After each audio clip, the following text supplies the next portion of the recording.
দেখো আমাদের গাছের কাঁঠাল এঁচড়গুলো ভালোই বড় বড় হয়ে গেছে, একদিনকে এঁচড় করে খাবো। এঁচড়ের তরকারি করে খাবো। মা রান্না করে দেবে, মাকে দিয়ে আসবো কেটে। আমার মা হেভি রান্না করে, হেভি। আমার মায়ের রান্না দিয়ে খাবে না, সে প্রেমে পড়ে যাবে। প্রেমে পড়ে যাবে। তাই কি হয়েছে? মা বলে অসভ্য। আমি কি অসভ্য কথা বললাম? রান্নার প্রেমে পড়ে যাবে, তোমার প্রেমে না। কেকটা দেখতে পাচ্ছ, এটা কার বার্থডে বলো তো? আমার 17ই মার্চ ছিল আমার বার্থডে।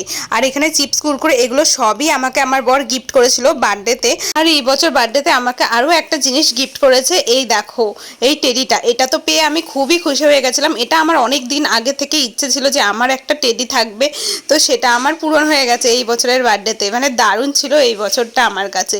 আর আজকে আমার মাও এসেছে। মা এসে কিন্তু সকাল থেকে রান্না বান্না শুরু করে দিয়েছে। এটাই রাখলাম আমি।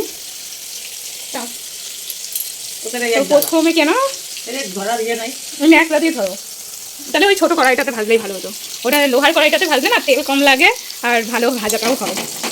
তো যে প্রথমে এখানে পনির ভাজা হচ্ছে আর এদিকে রাইসের জন্য জল গরম করা হচ্ছে। আর কি কি হচ্ছে চলো তোমাদের দেখাই।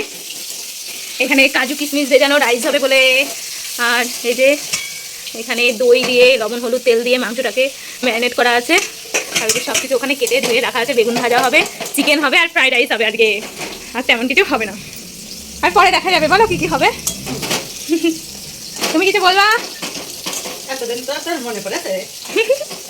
আমি অনেকদিন ধরে ব্লগ করি না, আজকে করতে ইচ্ছা করছে তাই।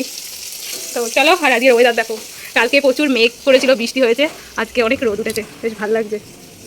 আর আমার বার্থডেতে না প্রতি বছর বৃষ্টি হয়। তাই দেখো আমাদের গাছের কাঁঠাল এঁচড়গুলো ভালোই বড় বড় হয়ে গেছে, একদিনকে এঁচড় করে খাবো।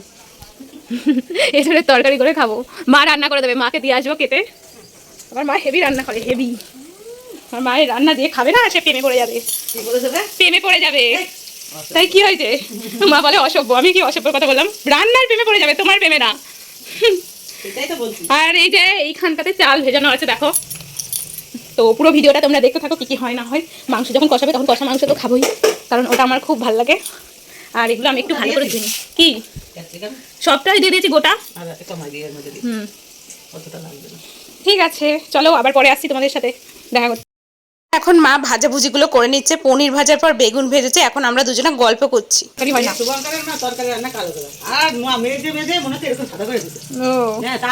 তাও কষাটে। আর আমি তো 2 দিন করে একদিন পনিরের তরকারি রান্না করেছি, পুরো কালো হয়ে গেছে। আর একদিন ডিমের তরকারি করেছি। এমনি লোহার কড়াই রান্না করে খাওয়া ভালো, জানো? ওই আয়রন থাকে, রক্ত হয় না কি হয় কি জানি, সবাই বলে। তেলও কম লাগে লোহার কড়াইয়ে। এইগুলো আমি এখন ধুয়ে দেবো। আমি 2 ভাগ করে নিয়েছি, এই যে কিশমিশ আর কাজু।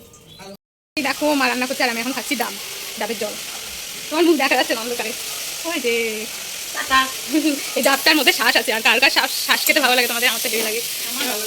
আমার মা বলছে আমারও ভালো লাগে। এটাকে ফাটাবো। আমার ওইটা নারকেল হবে, ওগুলো খেতে খুব ভালো লাগে।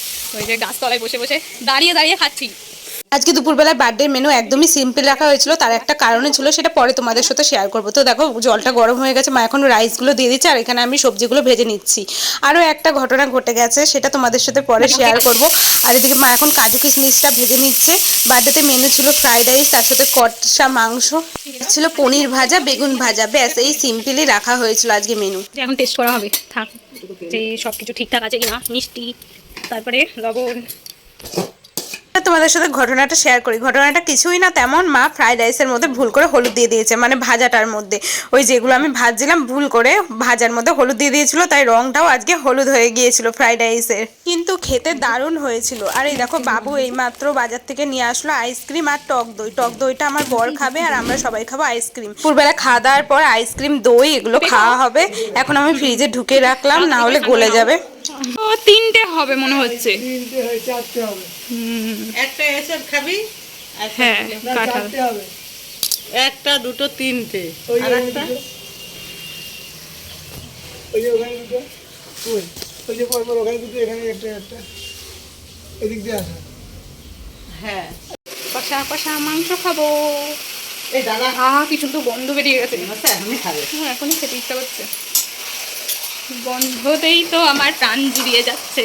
আর মাংস বাদে বাকি সব রান্না বান্না হয়ে গেছে। এখন শুধু মাংসটা রান্না করলেই হয়ে যাবে। তো এখানে কষানো হচ্ছে।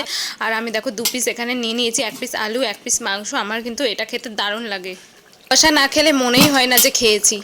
মাংসটা কেমন হয়েছে? দারুণ দারুণ হেভি হয়েছে। কষা মাংস খেতে তো আমার হেভি লাগে। তারপরে রান্নাবান্না হয়ে গেছিলো, মা ঘরটা মুছে নিয়েছিল, আমরা দুপুরবেলায় খাওয়া দাওয়া করে ঘুমিয়ে পড়েছিলাম। তারপরে কি কি করলাম সেটা পরের ভিডিওতে আমি তোমাদের বলবো, কারণ একটা ভিডিওতে এত কিছু বলা সম্ভব নয়, আর আমি না পরের ক্লিপগুলো নিয়েই নিই। কি করেছিলাম না করেছিলাম সেগুলো আমি পরের ভিডিওতে তোমাদের সাথে শেয়ার করে দেবো। এখনকার মতো এই ভিডিওটা এখানেই শেষ।